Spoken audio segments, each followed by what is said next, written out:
이번 동영상에서 설명드릴 내용들 먼저 좀 알려드리고 시작을 하겠습니다. 서버 쪽 처리하는 부분을 이제 거의 남겨두고 있죠. 자, 서버 쪽 처리하기 전에 이번 동영상에서는 화면에서 처리하셔야 될 내용 몇 가지가 더 있는데 알려드릴게요. 자, 여기 보시면 이메일이 있죠. 자, 골뱅이가 나옵니다. 이게 나오면 뭘 하셔야죠? 밸리데이션 체크를 하셔야죠. 자, 이번 동영상에서는 밸리데이션 체크 관련된 얘기를 드리고, 또 하나 코딩이 많아질 텐데 코딩이 많아지면 디버깅 하셔야죠. 그렇죠? 화면 디버깅 관련된 얘기 두 가지 알려드리겠습니다. 밸리데이션하고 디버깅하고 이렇게 세 가지, 두 가지. 제가 만들어 놓은 저하고 같이 작업하신 샘플 요거 이제 여기서 설명을 좀 드리죠. 자, 일단 밸리데이션 얘기를 먼저 좀 드릴 텐데 저장 버튼 같은데 코딩 안 하시겠죠? 주로 아마 여기다 주실 겁니다. 에디트 박스에. 에디트 박스에 이제 이벤트를 걸 텐데, 이벤트는 뭐 온체인지드 쓰셔도 되고, 온킬 포커스 쓰셔도 되고, 뭐 상관없습니다. 근데 요 중에 이제 온체인지드 갖고 제가 설명을 좀 드리도록 하죠. 요건 안 따라하셔도 돼요. 특별한 내용 안 쓸 겁니다. 열어 놓고 그냥 요거 함수만 이렇게 찍어 볼게요. 열어 놓고 한번 잠깐 실행시켜 보죠.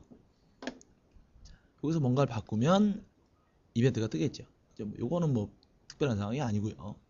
자, 이번엔 디자인 창에서 조금 다른 방법을 처리해 볼게요. 자, 버튼을 그리겠습니다. 이것도 안 따라하셔도 됩니다. 버튼에 이벤트를 한번 걸어 볼 텐데 이렇게 한번 해볼게요. ds41.setColumn. setColumn은 데이터셋의 값을 바꾸고 싶을 때 쓰는 메서드예요. 자, 이렇게 하고 row라는 프로퍼티는 데이터셋의 현재 선택한 레코드 번호라는 뜻이에요. 현재 선택한 레코드. 그거에 이메일 칼럼에 어떤 값을 집어넣어라. 뭐 이렇게 처리를 한번 해볼게요. 자, 요래 놓고 설명을 좀 드릴 텐데 상황을 잘 보세요. 여러분들 예상하고 조금 다른 게 나옵니다. 자, 손으로 바꿉니다. 바꿨으니까 에디트 박스 이벤트가 뜨겠죠.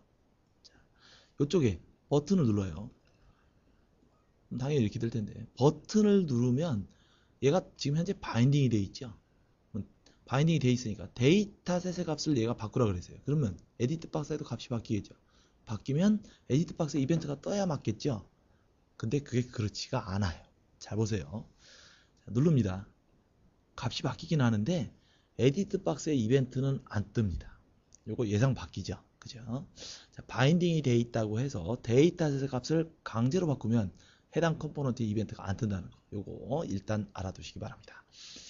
자, 지금 이런 케이스 같으면 여러분이 이벤트를 어디다 줘야 될까요? 여기다 주면 안 되겠지? 안 나오니까. 데이터셋 쪽에 이벤트를 걸어야 될 거예요. 그죠? 자, 데이터셋에 보면 온칼럼 체인지라는 게 있는데 얘에다가 한번 이벤트 코딩을 한번 해보죠. 얼러트하고 다른 건 안 해보고 그냥 이것만 또 확인을 해보러 이렇게 한번 해보겠습니다. 자, 이렇게 하고 실행을 시켜볼 텐데 잘 보세요. 손으로 바꿉니다. 손으로 바꾸면 데이터셋 바인딩이 되어 있으니까 일단 데이터셋 쪽이 일단 먼저 떠요. 그 다음에 에디트 박스에 이벤트가 뜹니다. 그죠? 자, 요번에 데이터셋을 강제로 바꿀 때 아이고 요거 값이 좀 똑같은 값이 들어가네요. 좀 다 바꿔볼게요. 자, 버튼을 눌러서 데이터셋의 값을 바꾸면 데이터셋 이벤트는 뜨는데 요건 바뀌긴 했는데 에디트 박스 이벤트는 안 뜨죠. 그죠? 자, 요거 상황이 다른 거 요거 알아두시기 바랍니다. 이게 첫 번째로 이제 아셔야 될 내용이고,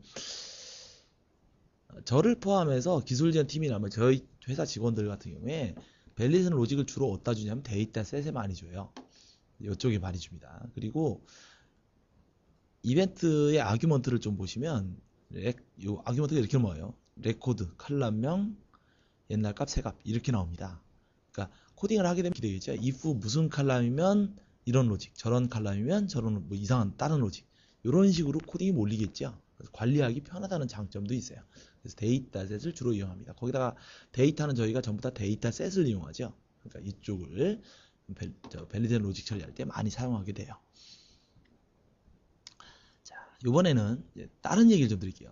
데이터셋 온 칼럼 체인지 말고 캔 칼럼 체인지라는 게 눈에 보이죠? 자, 캔자 붙은 이벤트 이거 좀 설명드릴게요. 온자는 이해가 되실 텐데 캔자 그러니까 이해가 잘 안 되실 거예요. 근데 데이터셋에만 캔이 있는 게 아니고 에디트 박스에도 캔이 있고 얘에도 캔이 있고 얘에도 캔이 있고 캔자 붙은 이벤트가 많이 있습니다. 그 캔자 붙은 이벤트에 대해서 지금부터 이제 알려드릴게요. 데이터셋에서 캔 칼럼 체인지 요거 한번 집어넣어보죠. 아까 했던 on은 on 쓰고 그냥 바꿔볼게요. 간단하게 얼러트에서 캔자 써보겠습니다. 그리고 에디트 박스는 이제 설명 다 했으니까 막도록 하죠. 자, on에다 on 쓰고 캔에다 캔 썼어요. 자, 얘를 실행을 시켜볼 텐데 요것도 잘 보셔야 돼요. 값을 바꿉니다. 그러면 얘가 바뀌겠죠. 뭘 보시냐면 값이 바뀔 겁니다. 중간에 바뀌기 전에 캔이 뜨는지 바뀌기 전에 on이 뜨는지 아니면 바뀐 다음이 캔이 뜨는지 on이 뜨는지 이 상황을 보세요. 바뀐 거를 중심으로 자, 누르겠습니다. 자, 눌러요. 자, 캔이 떴죠. 캔이 떴는데 얘는 값이 안 변하죠. 그죠? 넘어갑니다. on 떴죠. 값이 바뀌었죠. 그죠? 분명히 캔과 on이 다르죠. 자, 바뀌는 거를 중심으로 해서 값이 바뀌기 전에 발생하는 이벤트가 캔이었죠. 그죠? 바꾼 다음에 발생하는 이벤트가 on이 됩니다.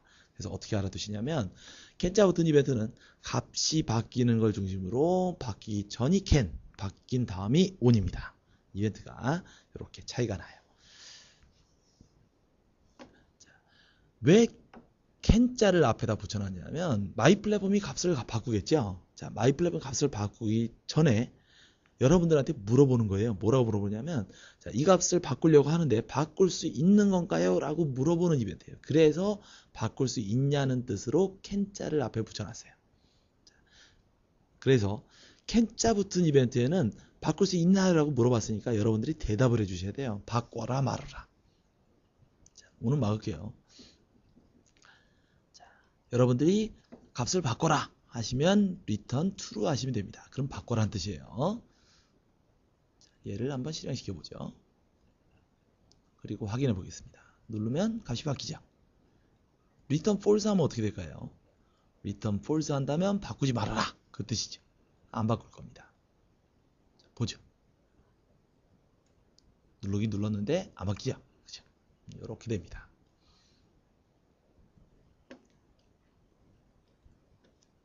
자, 여기까지 이해되셨나요? 캔자 붙은 이벤트 굉장히 많이 쓰는 거예요. 밸리데이션 쪽 처리할 때. 근데 제가 여기까지 설명을 드리면 저걸 어디다 쓸까? 그런 생각들 하실 겁니다. 지금부터 좀 전에 알려드린 내용을 어디다 쓰는지 그거 응용하는 거를 좀 알려드리도록 할게요. 요거는 제가 만들어 놓은 샘플 갖고 설명을 드리겠습니다. 한번 열어보세요. 밸리데이션 체크를 이메일에 안 걸어놨어요. 여기다 뭐 거셔도 될 텐데 제가 그냥 막아놓기만 했죠. 자, 데이터셋에 걸어놨어요. 데이터셋에 칼럼 체인지, 캔 칼럼 체인지인데 캔 칼럼 체인지에다가 제가 코딩을 걸어놨습니다. 스트링 칼럼 아이디 이메일이면 뭐 이런 식으로 해놨죠. 자, 이렇게 해놨는데 요거 일단 실행시켜서 보여드릴게요. 자, 얘를 이렇게 골뱅이를 안 넣었어요. 그러면 골뱅이 넣으세요 라고 메시지 박스가 떠야죠. 그 다음에 뭘 해달라고 값이 요구를 했냐면 이렇게 해달라고 그랬어요. 자, 원래 상태대로 되돌아가게 잘못 쳤으면 자, 요런 걸 해달라고 그랬습니다. 여러분들이 만일 이거를 처리하려면 on자 붙은 이벤트만 아신다면 이렇게 하실 거예요. 요 값을 어디단가 보관을 하겠죠. 그리고 메시지 박스를 띄우고 다시 옛날 값을 세팅하셔야죠. 근데 이거를 캔자 붙은 이벤트를 이용하면 이렇게 하실 수가 있어요. 자, 해놓은 거 제가 보죠. 아까 캔자 붙은 이벤트 여기에 칼럼명이 이메일이면 그리고 골뱅이를 체크했죠. 없으면 골뱅이 넣으세요 라고 메시지 박스 띄우고 return false 합니다. 옛날 값을 세팅하는 거나 바꾸지 말아라 하는 거나 똑같은 얘기죠. 그래서 바꾸지 말아라 이래버리면 되는 거예요. 물론 골뱅이가 있다면 return true해서 바꿔라 그렇게 하면 되겠죠. 그렇죠? 이런 식으로 하면 아주 간편하게 지금 이 문제를 해결하실 수 있죠. 자, 근데 제가 여기까지 이렇게 얘기를 드리면 지금 이 케이스가 실전에서 많이 등장하는 케이스는 아니에요. 그래서 요거보다도 실전에서 많이 등장하는 그런 예를 또 하나 설명을 드리도록 할게요. 현재 DB가 성명이 난널로 되어 있습니다. 그러면 여기다 반드시 값 넣어야죠. 자, 사용자가 깜빡하고 얘를 지웠어요. 그리고 다른 거를 찍어요. 그러면 성명 꼭 넣으세요. 이거 나와야죠. 그죠? 그 다음에 이렇게 돼 있어야지. 그죠? 자, 여기다 넣으라고 나와야 될 겁니다. 자, 요거를 처리하고 싶어요. 어떻게 하면 좋을까요? 이거 처리하는 걸 모르셔가지고 가만히 보면 이제 레퍼런스 사이트들 하시는데 막 그리드에다 셀 클릭 이벤트 잡으시고 뭐 여러 가지 막 코딩 복잡하게 하세요. 이렇게 하면 아주 간편하게 해치울 수가 있어요. 데이터셋에 can column change 이벤트를 줍니다. 그리고 여기다가 name column이면 길이 체크를 해요. 안 넣었어요, 사용자가. 그럼 성명 꼭 넣으세요 하고 return false 합니다. 그러면 바꾸지 말아라, 뭐 그 뜻이죠. 그러니까 제자리로 그냥 가 있겠죠. 이렇게 되는 거예요. 만일 제대로 넣었다면 return true 이렇게 하시면 되겠죠. 그죠? 이렇게 하면 손쉽게 밸리데이션 로직을 처리하실 수가 있어요. 그래서 can자 붙은 이벤트를 굉장히 많이 씁니다. 알아두시면 편할 것 같아요.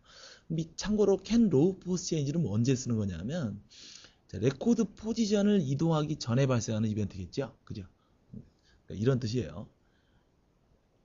레코드 포지션, 요거 현재 맨 첫 번째 거 요거 선택되어 있죠.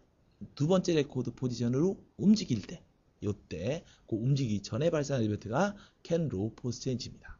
이런 것도 같이 응용하실 수 있을 거예요. 자, 밸리데이션은 이렇게 설명을 드리도록 하고요.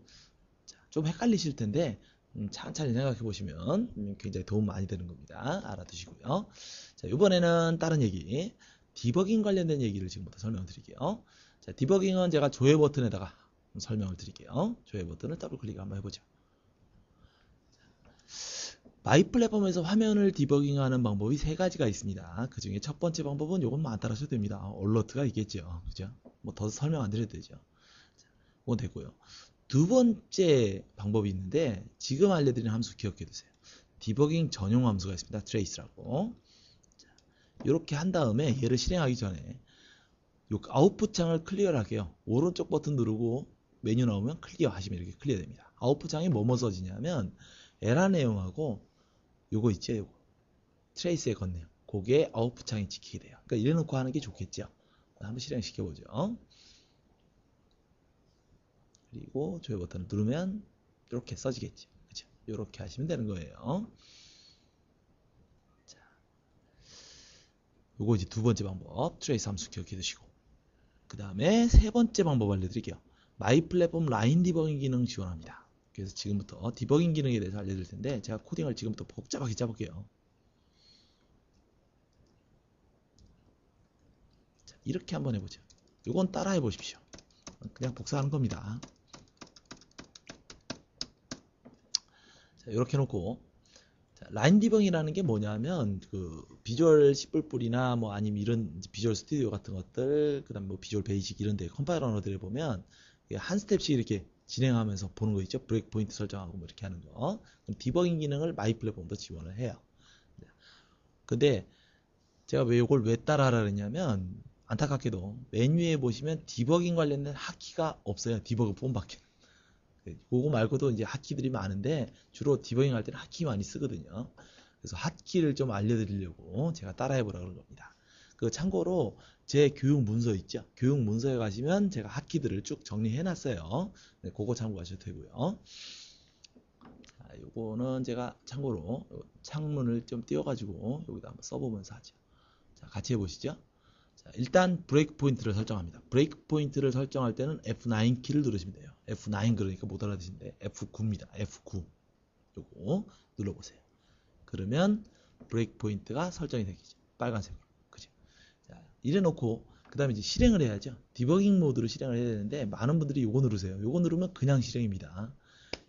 디버깅 모드로 실행해야 돼요. 그거는 핫키가 있어요. 디자인 메뉴에 보면 디버그 폼이라고 F6죠. 그죠? F6 키 요거 누르시면 디버깅 모드로 실행입니다. 한번 눌러볼까요? F6 누르시면 뭐가 밑에 잔뜩 써지죠? 그리고 뜹니다. 자, 이래 놓고 진입을 해야 되는데 얘를 눌러야 진입하죠. 여기다 이벤트 코딩하고 브레이크 포인트 걸어놨으니까. 자, 안 누르시고 진입 안 되는데 막 그러시는데 누르셔야 됩니다. 누르시죠. 자, 누르신 다음에 툴로 가보세요. 그러면 노란 화살표 있죠? 자, 현재 이 상태에서 서 있는 거죠. 자, 이래 놓고 그 다음 이제 다른 것들 많이 쓰시는 핫키들 몇 가지 좀 알려드릴게요. 많이 쓰시는 게 뭐 있냐면 다음 라인 진행하는 게 있어요. 그거 많이 쓰실 텐데 그거는 F10 누르시면 됩니다. F10 써드리죠. F10 누르시면 다음 라인 진행입니다. 이렇게 하시고요. 그 다음에 이것도 많이 쓰실 거예요. 커서를 요쯤 갖다 놔요. 그리고 바로 여기서부터 노란색 화살표 여기서 요 커서까지 바로 점핑해서 여기까지 실행하는 거. 그거 많이 쓰시죠? 이건 컨트롤 F10입니다. 컨트롤 F10. 컨트롤 F10. 요거 쓰시면 돼요. 자, 이렇게 하면 다음 이 정도의 컨트롤 F10 이렇게 되겠죠. 자, 그 다음에 또 많이 쓰이는 하키가 뭐 있냐면 브레이크 포인트를 여러 개를 설정해요. 물론 F9 키 누르시면 여러 군데 설정할 수 있겠죠. 이렇게 요래놓고 그 다음 브레이크 포인트로 점핑하는 거 요것도 많이 쓰시죠. 이제 그거는 F5입니다. F5 F5 요거 누르시면 다음 브레이크 포인트 진행이에요. 자, 여기서 F5 눌러보시면 다음 이렇게 됩니다. 자, 그리고 이 디버깅 하는 과정에서 A라는 값을 확인하고 싶죠.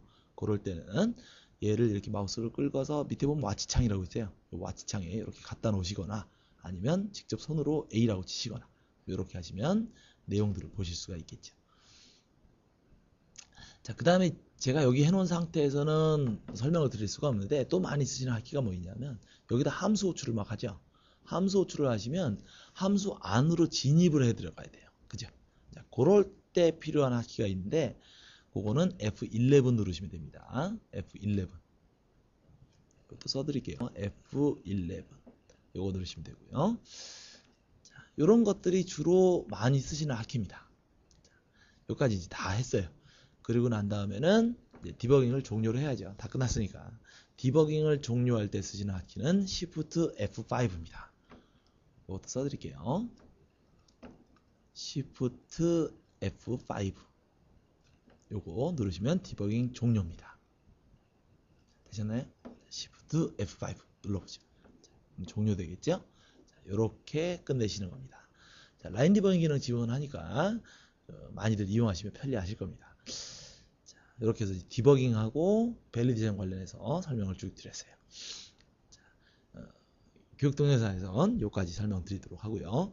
서버 쪽 연결 부분은 이제 그 다음 동영상에 설명드리도록 하겠습니다. 자, 이번 교육 동영상에서 수고들 많으셨습니다.